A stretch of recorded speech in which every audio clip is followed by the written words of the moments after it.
Autopsy. Yeah, man. Yeah, man. Yeah, man. Oh yeah. What is going on? It's your boy Preston, Fat Samurai Guy. Welcome back. That's right, for another episode of Action Film Autopsy. That's right. Here on this channel, exclusively on this channel, we have reached 45 episodes. That's right. Especially with Anubis helping us out on his channel as well. 45 episodes. We got to do something big, Rick, when we get to episode 50. The big 5-0. Yeah, we'll do something big for that for sure. But you guys know him, you love him. Welcome back to the show. That's right. Award-winning author. That's right. Oh, me. Yes. So we're talking about I thought we were going to talk about DJ for a second. Come on. Ric Meyers is back. Welcome back, Rick. Hey, everybody. Yes. And you, Merry man, Christmas. it was you had a tough gig flying all over the world delivering those gifts. I hope you enjoyed the gifts I left you. But please understand that we've gotten so good up at the North Pole. I don't even know what I'm delivering anymore. I can't even. I just, the elves give me the gift. I put the gift down. I go next house. So don't. If you didn't like your gift, don't blame me. Blame yourself. Blame yourself. You must have made the naughty list. Yes. And No, you wouldn't be getting a gift if you made the naughty list. Here he is from the Metal Tavern podcast, The Ghouls of Midnight. DJ Anubis. Welcome back, brother.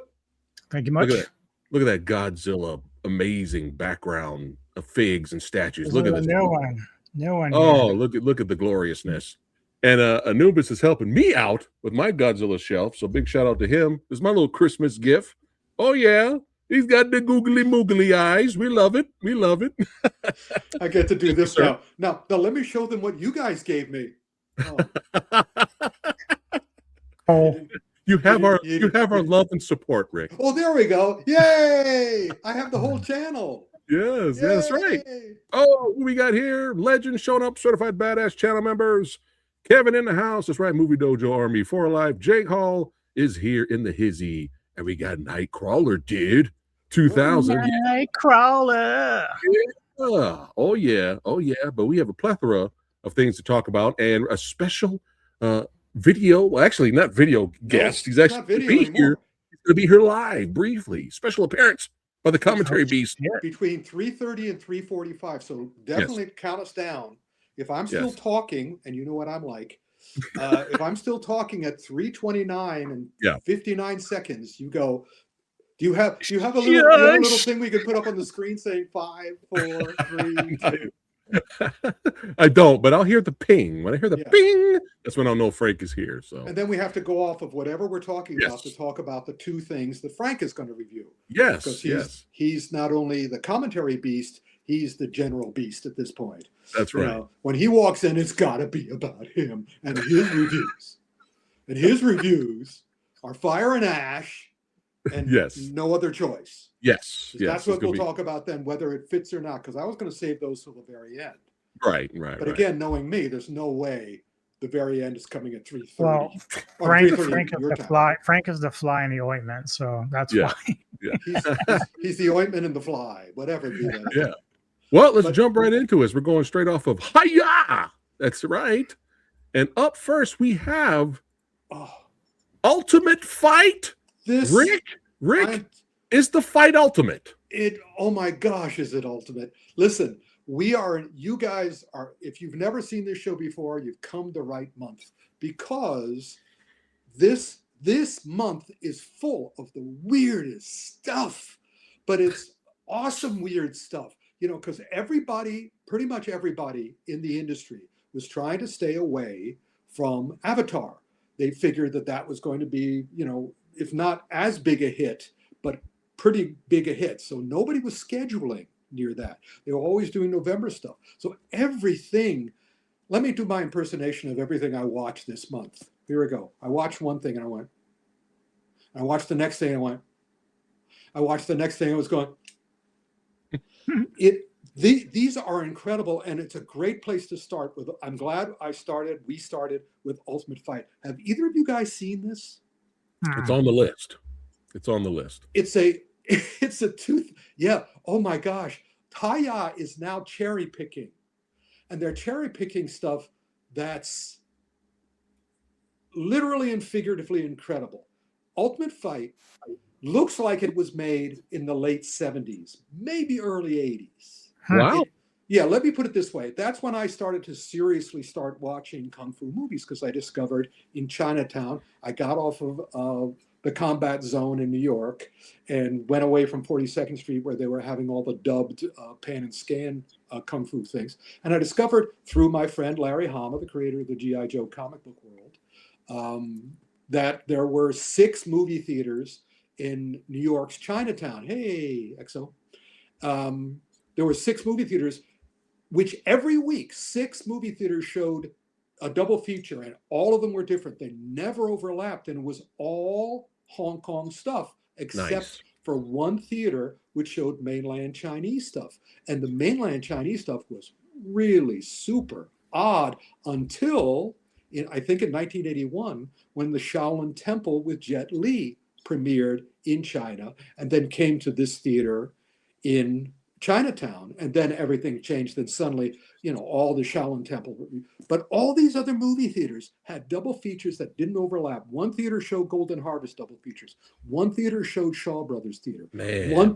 One theater showed Seasonal and others, Wow. smaller companies like Yeah. that.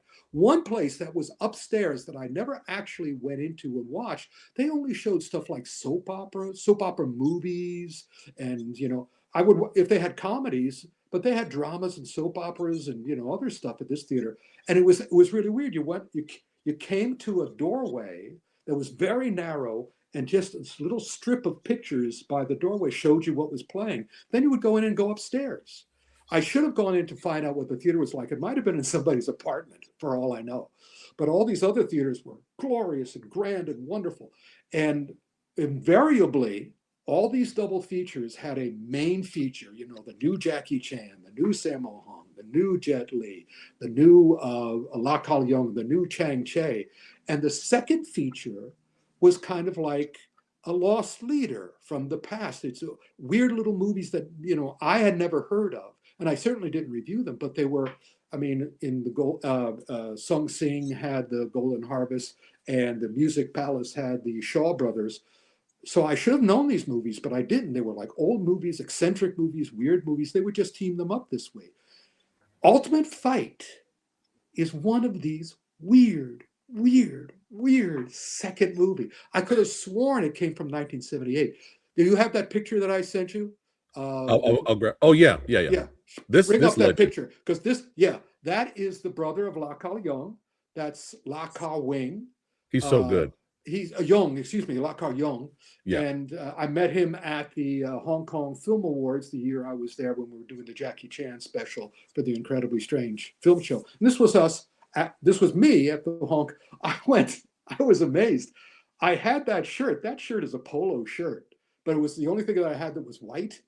But I went all over Hong Kong to try to find a jacket that could fit me. And that was the jacket. And it wound up matching him. And we had a wonderful chat talking about his 2 brothers, the master killer, the great director, the great actor.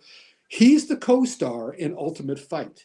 He plays a Mr. Miyagi type, Chinese Mr. Miyagi type. Okay, I can see that. This is I highly recommend everyone see it, but be prepared.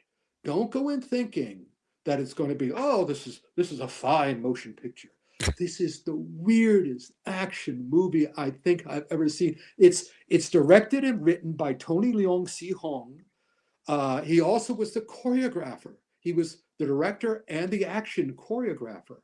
And he didn't know what the camera was. He said, what do I do with this toy?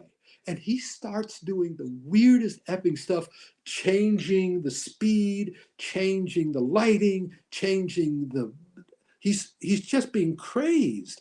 And Tony Leung is also Bruce Liang's younger brother. Edmund Wong, who was also someone else's younger brother, was the writer of this thing. And he went on, this was one of his first films as an author. And you can kind of tell it's just like every cliche, and it's not Kung Fu. It's martial arts. It's the Ultimate Fighting Championship. Yeah. And they have all these guys, and they're in the little octagon ring. But man, everybody, you'll recognize a lot of people. everybody's so good, everybody's so fast, and I'm going, why are you wasting your time with this martial arts? Why don't you do kung fu? But it's such an amazing, and it gets weirder and weirder. It's like the director Tony is learning how to use the camera as the film goes on. Oh wow. But anyway, Edward Wong, who wrote it, went on to the Ip Man series with Donnie Yen. He wound up writing all of those, and that got him going. Also, Tony Leung was an actor in like more than many dozens of movies. He was Hans Gard in Enter the Dragon. If you go back and watch Enter the Dragon, you see Hans Gard, you go, that's Tony. He directed Ultimate Fight. And also he was, he was also in Drunken Master 2, because everybody loved him. He never excelled. But yeah, I'm telling you, it's hard to describe this movie. And I got to about 15 minutes and I said, this is just too effing weird for me. Well, everybody's got a lot of energy. So, all right, I'll keep watching. And I'm sure glad I did. Because nice. This thing is unique. It's demented. So a demented tournament fighting movie. All right. All of the Hi-Yah this month and several of the other movies, Netflix and others, they're all demented this month. They're December demented December. That's what this is. I should have titled this episode Demented December. But yeah, nice. Highly recommend, especially at a party. If you're with a party, a bunch of people, and you're drinking, and you want to create drinking games. This is a perfect movie for drinking. Am I seeing what I think I'm seeing? Yeah. And everybody's so talented. I gotta watch it. Watch it. And you are styling here, sir. You're styling and profiling. So. And it was great meeting him. Yeah. I talked to the others. Yeah, go ahead. Next up, we have Hila Dila. Boom. Yeah. Hila Dila. Again, this was originally done. How many years ago? This was done like 8 years ago. Its original title was The Fixer. I think Dealer Healer is a better title because it's more interesting. And it's the director's last directing job. He became a director by becoming Choi Hark's assistant director. He learned all he needed to know about cinema from being Choi Hark's assistant director. Nice. And so this was his last one. This guy, Lawrence Lau, was born in South Africa, educated in California, but found his career in Hong Kong, working with Choi Hark. And get ready. I had never heard of the choreographer, because this is a drama about it's a dealer healer. I mean, he was a drug pusher, but also he became a healer when he saw what he was doing. But also a lot of action of all different kinds, weapons and hand-to-hand stuff. And there you go. I mean, and I love that woman. That woman, she was, even during the movie, I was like, oh, she's good. She's a good actress. Because I've seen a lot of these Hong Kong movies where the side characters just sort of watch the fight. But she's reacting well. And these guys are doing good stuff. You can see the kind of action that's in it. This is choreographed by Paco Yik. Has any of you heard of Paco Yik? I have not. That's Pacoyik. He became a choreographer after appearing in 109 films. Wow. Yep. And also he did some choreography too, and he appeared. Two of the 109 films he appeared in was Tomorrow Never Dies, the James Bond movie, and Rush Hour. Wow. You could see him in the background. But here he does Dealer Healer, and it was, I think I told you, it was originally called The Fixer. It came out in 2017. And again, it's not Ultimate Fight, but then again, nothing is. But it's a legit movie. It's an entertaining and interesting movie. It's very unusual for this kind of film because it has a moral and all this other stuff. And now we go to the third one for this month. Yeah. No, I saw the trailer. I was like, yes, this is me. This is for me. I read the plot synopsis. I'm like, I have to watch this. I got to purchase it. Yeah. I haven't got a chance to watch it yet. Mm-hmm. So, Rick, Lone Samurai. What do we got? Good, bad, ugly, potential? What's your take on it? All of the above and more. Okay. This is an art film. Whoa, It is an art film really? starring a Japanese, directed by an Australian. Okay. Starred Shogun Ito. Josh Waller directed it. And also they use a lot of, because it's about a samurai who winds up on a deserted island. The first half of this movie, yeah, don't be tempted like me, because again, this was another movie that I just started watching, and I was like going, looking at my watch, I was just going, when are they going to get into it? Because basically he's just wandering around for the first, it seems like the first half, but it might have been the first quarter. Okay. And it's very, this is some of the words that the filmmakers themselves use to describe this film. Sparse dialogue, stark visuals, surreal crescendos of violence. Then, stripped down, acid-drenched Chambara. Ooh. That's the one guy on this island who finds a whole tribe of cannibals. Yo. Played by actors from The Raid 1 and 2 and The Night Comes for Us. Let's go, man. And that's what I was like, oh, shit. I have to see this. Hyper violence. Oh, man. Oh, yeah. That's a great, that's nice like scene. Either 1/3 of the way through or 1/2 of the way through, where they discover each other. The cannibals discover him and he discovers them. Let's go. And it was kind of like the filmmakers all went like this. You know, they were trying to be so cerebral and so art filmy. And then they get to this point and they go, let's go. All right. Let's go. How bloody can I make this? How weirdly violent can I make this? We got to watch this, man. Yeah. I'll watch this shit tonight. But yeah, Yayan's in it. You know, Mad Dog, he's in it too. I mean, it's so good. What I did. No question, double feature, Ultimate Fight and Lone Samurai. The question is, I recommend that you see Lone Samurai first. But then again, you think about it. That might have been for me. Right. Maybe you should see Ultimate Fight first, then Lone Samurai, depending on what you think will be more satisfying to you personally. Right.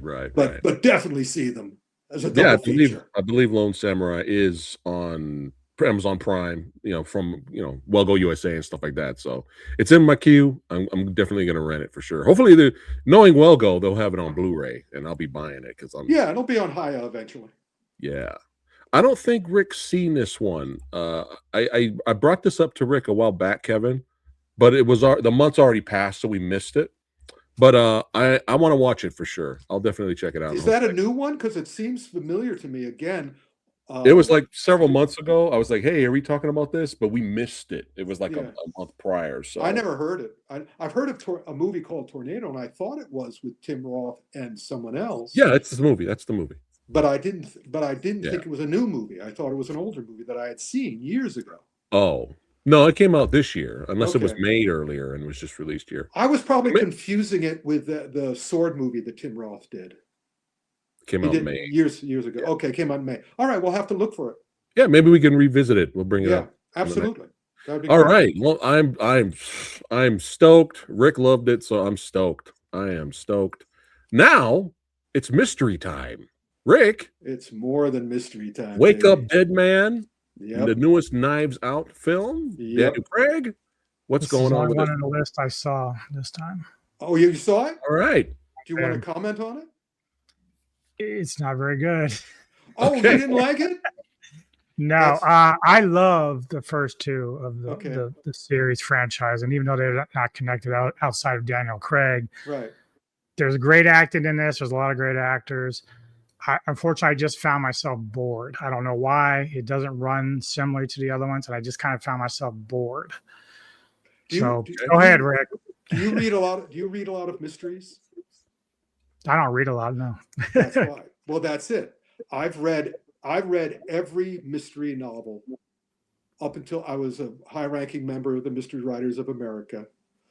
That's why we're going to be talking about when we get to No Other Option or whatever was written by one of my mystery writing idols.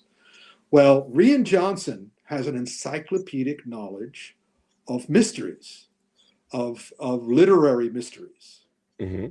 And so I recognized, again, I always recognize his stuff. Has either of you gentlemen seen The Last of Sheila? No. I don't think so. It's a mystery movie. I was looking at Wake Up Dead Man and said, it's a remake of Last of Sheila. From a mystery standpoint. Last of Sheila was written by Anthony Perkins and Stephen Sondheim, who were both huge mystery lovers. And it is one of the most, it's a Rian Johnson mystery movie long before Rian Johnson, but Rian Johnson was clearly inspired by it because he has an encyclopedic knowledge of all mysteries, especially the impossible mysteries and the locked room mysteries and all. This whole movie is talking about John Dixon Carr and the locked room mystery and Agatha Christie. And I was mad at him for not mentioning Ellery Queen, but also the murder moment in this, the main murder moment in this, is very similar and familiar to The Last of Sheila, which I can also strongly recommend because that's what Rian Johnson patterns his movies on. The Last of Sheila is filled with movie stars. Every single character is a major movie star. And amazing mysteries. I wish those guys had done another one, but Rian Johnson is taking up the slack. So I was sort of like going, and also I love this because, I worked on Columbo and Murder, She Wrote. And one of the things about Columbo and Murder, She Wrote, Columbo, you know who the murderer is. And the murderer is always the big guest star. The big guest star is the murderer in Columbo. But it's also true of virtually every other major mystery. When you go see a mystery movie, when you see the suspects, whoever's the most famous actor did it. Because why else would they do the movie unless they got the best part? And being the murderer is the best part. So as soon as I was watching this movie, I was going, and I liked the way he set it up. I liked the way he had more of a message to it. I liked the way things changed. I liked the way they broadened Benoit Blanc's character. But I knew who was going to do it. But then again, this is another one of those movies where a bunch of people do different things because different things happen.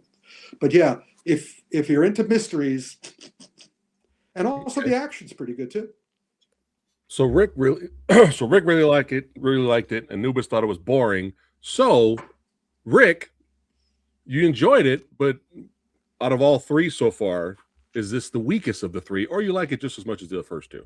All three of them are different because, in other words, it's like when I was originally reading my thousands of books, my thousands of mystery novels. It's like me watching these movies is like going to another section of the mystery bookcase. Right. I'm in a bookstore. Okay, I did. The first movie was A through D. I mean A through F, then F through L, and then L through Z. Each one of these movies concentrates on a different variety and option in the mystery field. Okay. All right. Copy that. Well, it's funny you mentioned Columbo, Rick. I just bought Lady Fat, the Blu-ray box set of Columbo. Yeah, I just bought that for her, so she's looking forward to watching. You tell me the episode that I created. Okay. There's one episode in the entire history that I came up with. The creators of Columbo thought my Gotcha was the third best one they did in the entire series. Oh, nice. So okay, cool. You see if you can guess. All right. Rick, did you get a chance to meet Anita Mui? It says, "Happy birthday, Anita Mui." Yeah, I know. Did you ever meet her? I'm trying to remember because I was. Yeah. I know you met Michelle Yeoh. You pretty much met everyone. I didn't know if you got a chance to run into her. No, I never. She died before I could meet her. Yeah. She's one of the greats, one of the legends. All the way from the UK. Jamie Paul, what's going on, brother? Good to see you. Yeah. What did you get me, Crazy? What did you buy, Rick? Crazy? Come on, Crazy Jay. Come on, get me something. Give me something. Anyway, go ahead.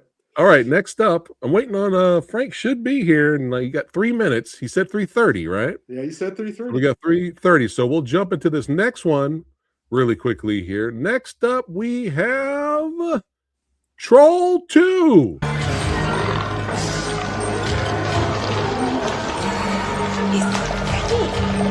They're eating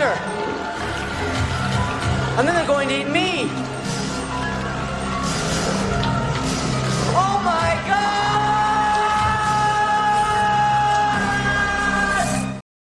That's not Troll 2. Whoops, sorry about that. That's not I Troll meant this 2. Troll 2. Sorry about that. There we go. Netflix. Kaiju fighting. It looks right up my alley. Well, Anubis, have you seen this? Not yet. I've seen the first one, but I have not made it to this one yet. How'd you like the first one? I liked it. I did like it. Then I'll be very interested in what you think of this one. This is Norwegian kaiju. These are trolls. These are giant Norwegian trolls based on actual folklore of Norway and Norwegian, the country Norwegian. And interestingly enough, this is the third movie in recent history which is called Troll 2. In fact, one of my favorite moments in this Troll 2 is they do a shout out to the 1990 Troll 2. Oh, okay. They allude to the trolls in that movie. That's even funny. though it was not written or directed by anybody who did I couldn't resist. I had to show the clip. Oh my gosh. The director of this movie is Roar Uthang. Roar Uthang. He directed the first one too. I thought that was just the greatest name. And so yeah, it's he also went on and he directed the 2018 Tomb Raider reboot, which I hated. I hated that. But this is a troll movie. Okay. So you can fast forward to the troll fights.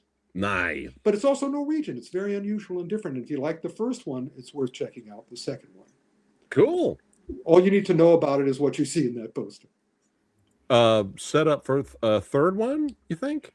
Yes. Nice. That's very much so. But the question is, it depends on how you feel about the second one as to whether you think it's a good idea. Right. Kevin says the Norwegian version, sort of War of Gargantuas. Yeah. There you go. Do the trolls have the dainty running like War of Gargantuas did? No, they don't. Oh, what a fun movie. All right, it's on the list. It's on the list. Now, man, this has really been the year for anime, but we're going to get to that in a second. First up, we're going to sci-fi post-apocalyptic world here. Fallout Season 2. Rick? We're off of Netflix. We're on to Prime. Rick, I know you really enjoyed the first season. I still have not seen it yet. Sexy Sumo just now, he's catching up watching it. He messaged me. He's like, dude, Fallout Season 1's so good. Yeah, I'm going right into Season 2. Rick, is Season 2 still good as the first? It's still good. Better. Woo! Depends on, they tried the first one. What has happened here is that people have discovered Minecraft, etc., have discovered the audience for. It used to be that filmmakers and producers would do video games because this is good enough for these idiots. But then these idiots said that you treat us that way, we won't see your stupid movie. But if you treat us properly, if you do the right thing and you treat us with respect, we will make you rich. And that's what's happening with Minecraft and other movies. If you play it straight, and what's happening here with Fallout 2 is it's the director and writer of the first series and the creator of Fallout are working together, and they, oh boy, are they respecting it, but also they're respecting themselves in that, let's make it funnier. Let's make it sharper. Let's make it more satiric. I mean, you can see the quality of the actors in it. And also this season 2 takes directly from the video game. There was a Fallout, there was a New Vegas section storyline in the game, and that's what this is an adaptation of. Okay. And there's jokes. This is how they advertise it: jokes, splatter, slapstick. I can dig it. Nubis well. is a hardcore gamer. I'm just now getting back into gaming. Subscribe to Fat Samurai Gaming for some hilarious moments. But Anubis, have you played any of the Fallout games? I have not. I don't know much about it, but people have been talking about the series and enjoying it. So, cool. We got another one coming up. We got another video game, but that's later on. Nate, I have not seen Dairy yet. Anubis, have you covered Dairy on your channel? Not yet. We're going to do it actually on Saturday on Kevin Lambert's. Okay. It's amazing. I'm just going to tell you, it's amazing. Nice. Everyone's telling me. I've been getting messages saying it's better than the movies. It puts the movies to shame. The movies But don't need to be there. yeah, I got some free time coming up, Nate. So me and Lady Fat are gonna binge watch Dairy. So I'll definitely do a video for you coming up soon. So all right. Well, do you want to know before Frank gets here, because he's late? You want to know how important video games have become in the film world now? You just have to look at Jujutsu Kaisen Execution, which was going to be our next movie, which was one of our theater movies. The only reason this thing exists is that they wanted to throw everybody, all the producers were caught with their pants down when Minecraft just broke all these records. They said, let's quickly get some chum we can throw at our audience. Jujutsu Kaisen, one of my nephew's favorite animes. This movie is not a movie. Okay. The first 45 minutes, they don't call it a movie. They actually call it a theatrical compilation.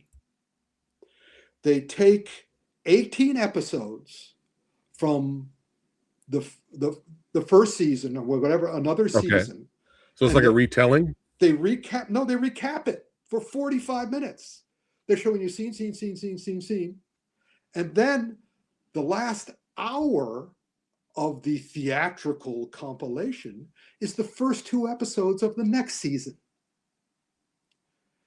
Yeah, look at your face. I'm not happy about this because I've only seen the first season and I really enjoyed it. And the movie between second season, I've heard second season's the GOAT. I'm hearing second season's amazing. I haven't seen it yet. Yeah, because Crunchyroll owns it, so I haven't seen it yet. But this is not making me want to pay my money for this. Usually, with previous anime series have done like a recap movie, but the animation's better different. And it's there's something. Yeah, no, they didn't have to make it better. Oh, okay. It's Jujutsu Kaisen. So if you want it, you're not going to be disappointed. All right. But maybe a little bit because it's the first 2 episodes of the next season, but it does get you excited for the rest of season 3. I see what they're doing. Okay. But I was fascinated by that. Yeah, I'll give you a hug and see what her other sword is doing. That's her idea of a hug. But it was entertaining. You were entertained by it. Yeah. But some critics have reacted the way you might react because they said cash grab. Yeah, that sounds like it. Okay. But they threw him some shekels with the at the end because everybody has already seen the second season, and so the 45 minutes is like okay, let's go. Come on, I've already seen this. And then an hour of the new season, so it's semi worthwhile. Well, Rick, the way things are going right now, we're gonna have to change the order because Frank's still late, so we might as well just keep going until he gets here. If he needs to leave it, in 3:45. Oh well. Yeah. And for anybody who doesn't know about Jujutsu Kaisen, this is a perfect example of the brilliance of Japanese animation. This is a series of monster movies about fighting curses born of negative human emotions. Yeah. It's pretty cool. Every single one of these animes are hooked into something that goes deep and also brilliantly animated, beautiful. Yeah, just wait till my top 10 of the year, which we're doing next week. I think we're doing it this Saturday. Oh yeah, that's right, this Saturday. Yeah, this Saturday. But cool. Looking forward to that. Yeah. All right. Next up, Anubis. I'm sure you've seen this one. Five Nights at Freddy's. Nope. Okay. Have you seen it? No, I don't think I even saw the first one. Oh, okay. Okay. They're both. If you like the game, you'll like the movies because again, the movies and the games are done by the same people. They're just lavishing love on this, and I knew that they were lavishing love on this because when I saw the first reviews, there's a group. We have to come up with a name for them. the people who are angry at movies that succeed. Because basically, there's a lot of movie critics now. Uh-huh. Was that Frank? Is Frank No, I getting in touch with- messaged him. Okay. I Oh, yeah, messaged to our mention group. to him. Okay. Yeah. A lot of movie critics are really pissed that there are movies that they don't understand at all, like anime movies. So they have to review them, though. That's what they get paid for. So they go in and they have no idea what they're looking at. They have no understanding of it. So they say, oh, I didn't like this, I didn't like that. So Five Nights at Freddy's 2 have all these reviews about this is not as good as the first one. This stinks. And I'm going, you guys don't know what you're talking about. Oh, really? It's been voted worst sequel of the year? Well, I'm not. I'm self-appointed. I don't love Blumhouse remakes, or not remakes, but Blumhouse movies for horror. Like, they do a lot of good drama stuff. Yeah. I'm just not a big fan of their horror stuff at all. Well, that's fine, because neither am I. But this is a different kind of horror stuff. This is done by the creator of the original. So fans of the game will love it, but people who are not fans of the game, if you're not most likely won't. Why are you even going? Right. Because again, that's what they learned. That's what was it, Blumhouse or A24? Uh-oh. He's here. He is here. No, how much time you got? 6 minutes? How much time you got, brother? I got 15 minutes. Oh, you got 15 minutes. Okay. Yeah. Right. Hi, guys. Sorry I was late. What's up, No, man? you're fired. You're fired. That's all good, man. Well, Rick, really quick, Five Nights at Freddy's, real quick. Five Nights at Freddy's. You already said it. If you love the game, if you like the first one, definitely see the second one. If you don't go. It's not a horror movie. It's a Five Nights at Freddy's movie. Okay. All right. And we have an echo again, but it's all good because Frank's only here for 15 minutes. It's Frank's fault. Well, Frank, no. you're looking good, brother. Yeah. Thank you. All right, Frank, you are here to review 2 films: Avatar, Hi-Yah, and No Other Choice. No other That's choice. right. Which first? Because when you talk about No Other Choice, I'm taking my headphones out because I want to go into that movie blind. Well, let's start with that one then. Okay. Well, All right. Well, can I at least set up the story, or you don't want to hear anything? I about don't. it? He wants to go in blind. All right, You can that's right. talk to me and Okay. DJ. All right. Cool. Okay. So. Get your headphones out. Okay, go ahead. Okay, Go. No Other Choice is the latest by Park Chan-wook, who of course did films such as Old Boy, The Handmaiden, and also Decision to Leave, which I love. That's a great film. So this is another one of those really dark, macabre, comedy / thriller from Park, and I think Lee Byung-hun gave probably one of his best performances. Not As from this, let me- basically, as this guy who would do anything to get a job. Really, that's really the premise of the film. Let me interrupt for just a second. It's not from Park Chan-wook. It's from Donald E. Westlake, who Park Chan-wook idolizes and has been trying to make this movie for years and years and years Yes. and years and years. Yes, it's So- based on the novel The X, and is also actually made by as a Costa Gravis earlier. And it's actually been made into the film before. So and he and yeah, so Park did his version here. But like I said, it's basically about this guy who would do anything, to get the job that he wanted. It's like kind of like a dream job, So he set out on his ways to get what he wanted, and yeah, it has a lot of the typical dark humor from Park, and also the cinematography is gorgeous, and he's Lee Byung-hun was great, but also all the side characters are fantastic. What is from the people who play his family members, even the dogs are great. And by the way, I disagree with your plot line too. He won't do anything to get a job. He'll do anything to get his self-respect back because he was fired from his dream job. True. And yes. so he wanted to do, so he's not doing it to murder. So it's go back to your review. Okay, yeah, so that's true. He's trying to win his self-respect back because obviously, in the film he kind of started losing things that he took taken for granted. His family, his family, even Netflix. so he's trying to get all those back, and also like Rick said, his self-esteem, his self-respect. So the film is actually quite long. I'm surprised. It's actually a bit over 2 hours long. Oh, thanks, Godzilla. But it's well worth the trip. And there's some really dark humor in it, particularly a scene involving song. There's a scene that involves a song, which is like really a typical Park Chan-wook moment of dark humor, and Again, from the book. from the book. Yeah, it's from the book. Yes, which So, I yeah. have not read, by the way. So Which I recommend you do now. okay, but what is that? Vincent Smith. Okay. Oh, is that why? Oh, I know why. 'Cause he's not trying. He's not hearing this. That's why he's doing all this stuff. That's right. Yeah. We'll Okay. call him back to get out of this. Okay, meeting. so actually, I can kind of talk a bit more about the plot then if he's not hearing. No. Yeah, don't- yeah, don't yeah, talk yeah, about- yeah. Don't talk Okay. about the plot. Just tell us what you thought of it. Sure. No, I think it's great. I kind of expected the outcome, but then I didn't expect how it what led to the outcome. Let's put it this way, and that actually a rather pleasant surprise. And again, like I said, cinematography gorgeous. The sound is fantastic, and I'm just surprised. The sound is fantastic. I'm just surprised. I'm just surprised that this film is not getting a wider release now, because I saw it on Christmas Day, and supposedly it's only in theaters for a week, at least for here. I don't know. Maybe if it does well, it'll go into a wider release in January. I don't know, because I think Fat actually told me that the film is going to start showing in his area in January, which is a good thing, so that more people can catch it. And also, one thing I do want to point out is when I went to see this film, I was surprised that me and my wife was almost like the only Asian at the screening.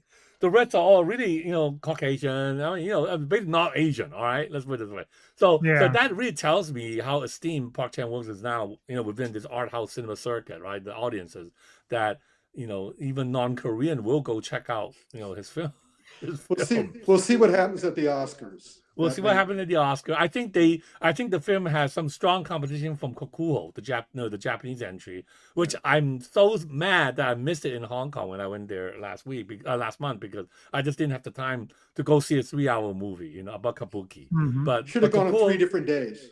Right. But Kokuho looks great. Kokuho looks great, and I look forward to. It's too bad it doesn't come out here till February, Kokuho. So, but I look forward to Kokuho, and I think. And I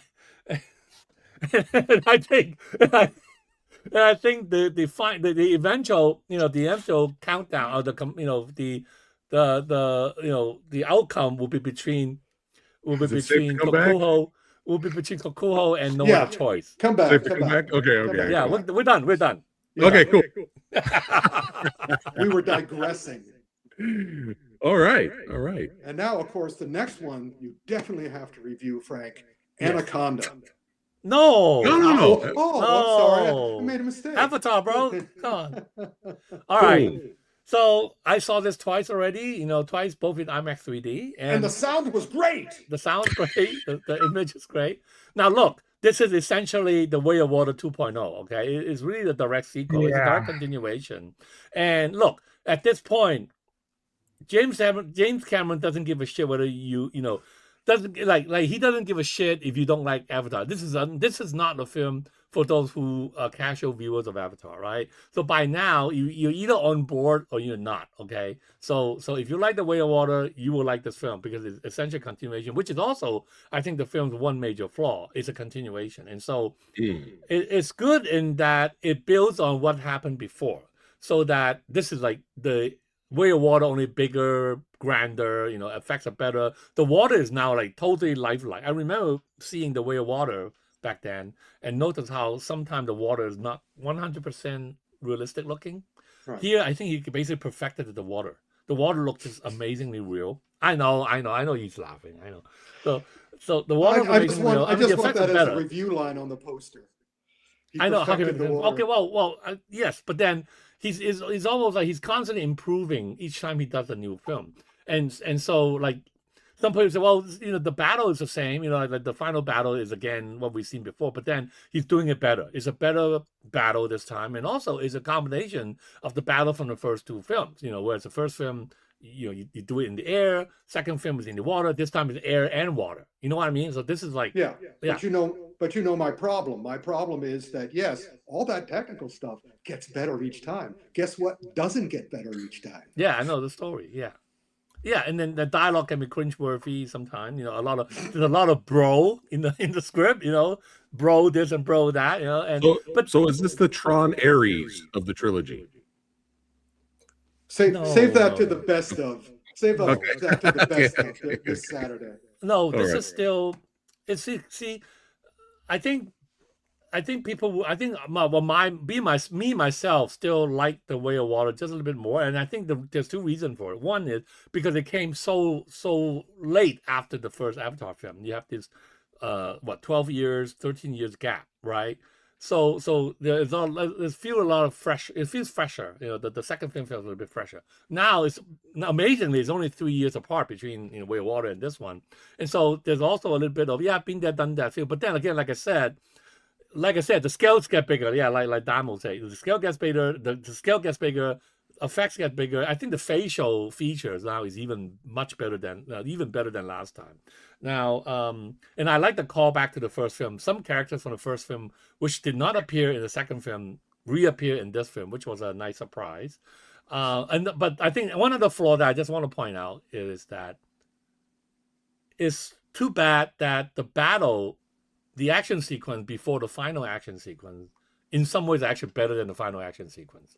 And I really think that the film should have kind of concluded with that battle sequence, rescuing, I won't say it, but I think the rescue sequence was actually a better action sequence than the final sequence. And I think the main reason is because we've seen the final sequence done before, even though this time the scale is bigger. But the action sequence before the rescue sequence was actually a much more creative one, I thought. Yeah, and the scale is also bigger. And yeah, we have a great villain. I think Stephen Lang is a great villain. He continues to be a great villain. It'll be interesting to see how the story will take him to the next level in the next film. But he's been growing. Well, if there is a next film, because of course they kill him in this. Well, we don't know. Let's put it this way. Here's the rule. Here's my rule of thumb when it comes to characters' death. Okay, if you don't see the character die, he or she is not dead. All right. Yeah, that's a good bet. But we'll see. Same with the commander. Same with the military lady. Yeah. We didn't see her die. No. We'll see, because already Cameron is talking about that he's going to do another Terminator movie next. Yes. He's not going to do Avatar. But and also the Hiroshima movie. Wait, I'm sorry. Wait, can you repeat that one more time? Cameron wants to do a Terminator movie. He's going to direct a Terminator movie. Yeah. And he also wants to do the Hiroshima movie. Yeah. Or Nagasaki, whatever. Yeah. Man, half of me really wants to be excited for that. Mm-hmm. But my other half he wants. But he's making sure that he's covered. But in any case. But in conclusion, this is still a great movie. Okay. And right now, this will be on the very top of my top 10 list, and I'm trying to decide whether this goes to number 1 or number 2. It's a close call with another film. So, right. What's the other film? Well, you know the other film. I'll say it this Saturday. Yeah, this Saturday, join us for the best and the worst. So I'm gonna. Oh man, he's lost. I'm gonna wake up early just for that. I'm gonna be up early. It's an early stream, everybody guys. Watch the best and worst, because our two lists are the difference between day and night. It's completely different. I'll be in the middle. I'll have a little bootleg. Maybe not. Maybe you'll you have your own, right? So wait, Frank, is Fire and Ash one of your favorites of the year? Is on top of that. Again, I'm a tech guy. I like the sound. To me, a sound and visual images of a film is very important. Of course, story is important too. Characters important. But I see what James Cameron is doing here. Look, we are so, how should I put it? We were so used to seeing all these films. So yeah, of course, we look at the character, we look at the dialogue, and think, this is a cliche. This is, But then he's catering to the masses. You know what I mean? I understand what he's trying to do. He's doing it his for the 12-year-olds. dialogue may be simple, but it's for the masses. Every single one of his movies is written in another guise. Titanic was written as if he was writing it back at the time of the Titanic. This movie, all you need to hear is, we're no longer in Kansas. So he was writing it like a preteen or a teenager doing their own science fiction story in school. Mm-hmm. And he's continued to do that because that's who he's trying to please, the child in himself, and the child in all of us. Exactly. Yes. So that's why his dialogue, his story writing tends to stay at that level. Right. So even though throughout his career he's made some of the most adult and violent movies ever. Each one of his movies is another world. Mm-hmm. Okay. Yeah, even True Lies. True Lies is another world. Right. So, but then again, nobody makes a blockbuster film like him now. Really, I mean, the scale is just amazing. You know, the design, the tech design, all that stuff, creature design, what have you. So it's definitely worth seeing, and you have to see it in 3D. Really, it's like, you know, in some way, I can see how like Pandora kind of drags it in. It is like a drug, really, especially when you see it on the larger screen with a great sound, 3D. It draws you into that world, you know. I mean, it doesn't matter. Yeah, there's shortcoming with story, character. Yeah. It draws you in. Yeah. Let me. So if let you me love the spectacle, go see yeah, it. let me tell everybody: find a good movie theater. I live in a suburb, and I can't. I don't have a good movie theater. So all this stuff you're talking about is a dream to me. Well, even when I go to New York and I go to the 42nd. We'll go to Lincoln Center. Lincoln Center has an IMAX, has a Dolby. Well, that next time I will go because I can't find any place else that does But it. I tell you this, I will see it one more time before I leave the theater, and this time I will see it in Dolby Cinema 3D just for comparison and see which one is better, IMAX or Dolby. So, Okay. Well, do it before Saturday and tell us that. oh, that's right. Just, maybe I should go see on New Year's Day. You're right. You're right. There you Okay, go. I'll try that. I'll try that. Of course. All right. Yes. So, Okay. guys, don't forget to join us this Saturday at 8 a.m. in the morning. PT time. It's the earliest stream ever because we got to do it. We got to sneak it in there because these guys are always crazy busy. So Yeah. we got to sneak it in. So join No, us I'm this not busy. Saturday Frank's at 8 a.m. busy. Yeah. Yeah, Hey, 8 I a.m. gotta for go. best I and gotta worst go, guys. of the year. So, Frank, love you, brother. thank you. Love you guys. 12 Happy p.m. New for Year. me. Happy Take New the Year. echo with you. Thank you, Yes. Golfer Knight. Good night, Thank you Frank. very much. Yeah, I love that interview to myself. Thank you so much. All right. Bye. See you Saturday, brother. See you Saturday. All right. And the echo is gone. I know. He said it wasn't me. Let's It was Frank. let's call him Echo from now on. There you go. Hello, There we Echo. go. Echo. Well, we're pretty much done. No, this is the except for Anaconda. Oh, I Also, forgot. I missed I- that. Oh, yeah, we skipped over it. That's right, because Frank Yeah. showed up. All right, one more. Anaconda. Rick, the original was good bad to me. It Yeah. makes me laugh because it's good bad. Yeah. This was made to be a comedy on purpose. Bad Rick, good. is it good? It's bad good. It's The bad other one was good. the other one was good bad. This one's bad good. Okay. This is one of those things. Just look at that poster. Yeah. You see that poster? You go to the movie, that's what you're going to see. And if Boom. you like that, yeah, they're just, and again, there's the man who made Minecraft work. Yeah.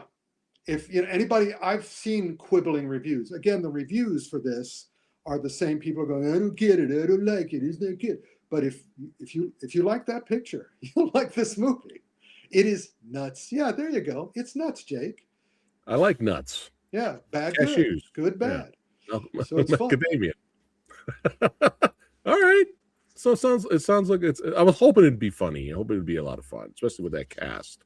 And I don't think So- I have to do the more reviews. I don't have to idolize Donald E. Westlake, the writer of the original book, The Axe, that No Yeah. Other Choice was based on. Because I think I made it clear, unless the echo covered me, that everything that Frank liked about it came from the book. Mm. Park Chan-wook was idolized Donald Westlake, and well, he should have. Right. And I have to tell you, Donald E. Westlake was the man who created my writing career, because everybody else in the writing business was saying, concentrate on one thing, Rick. But Donald E. Westlake did all sorts of different things. And I asked him one time why he did that. He says, I want to do one of everything. And I said, well, that's great. I want to do whatever I want to do. And he's the guy who gave me permission. He's the guy who supported me, Don Westlake. I mean, he wrote the storyline for he was one of the guys who wrote the last storyline for the last James Bond, but they didn't do his. And I was going, oh, you should, because he died shortly after. And it was like, I idolized that guy. So read the book, The Axe, see No Other Choice, and find a good theater for Avatar. But again, if you care about dialogue or story, if you're into all pretty, the way Frank is, and all noisy, then yeah, you'll have a good time. Right. And I Yeah. enjoyed it, but I didn't love it. It was just Right. like, okay, that was 3 hours not wasted. Sounds like it's a good time waster to you. But Way of Water, I hardly remembered that, because it was just like, yeah, it's Okay. yeah, but that's okay. It's still good. Everything's good, and it's perfect for this month. 'Cause Copy that. This is Demented December. Demented December. All right. So really quick, for those of you that have just arrived, Rick's recap. We're going to start from the beginning. All right. And Anubis, join in on the ones you did see. Ultimate Fight. 2 fists up. 2 fists 2 up. fists Okay. up. 2 fists up. Ila Dila. All right. Lone Samurai. Let's go. Oh, man, I'm stoked. All right. Boom. Wake Up Dead Man. I like There we it. go. I love it. Difference of opinion. I love it. Troll 2 Electric Boogaloo. In the mid. In the middle. In All the right. middle. All Out Season 2 so far. Boom. Cha. Yes. And Jujutsu Kaisen recap episode, the movie. Fans will love it. Yeah. There we go. Yeah. Fans will love it. All right. And Anaconda. That's right. Boom. Mid. Oh, a little bit upper mid. All right. Yeah. Fun time. All right. Avatar. 1 thumb. Fire and Ash. 1 thumb up. All right. And No Other Choice. I can't wait. Looking forward to watching that one, man. See the movie, read the book. Read the book, see the movie. forward.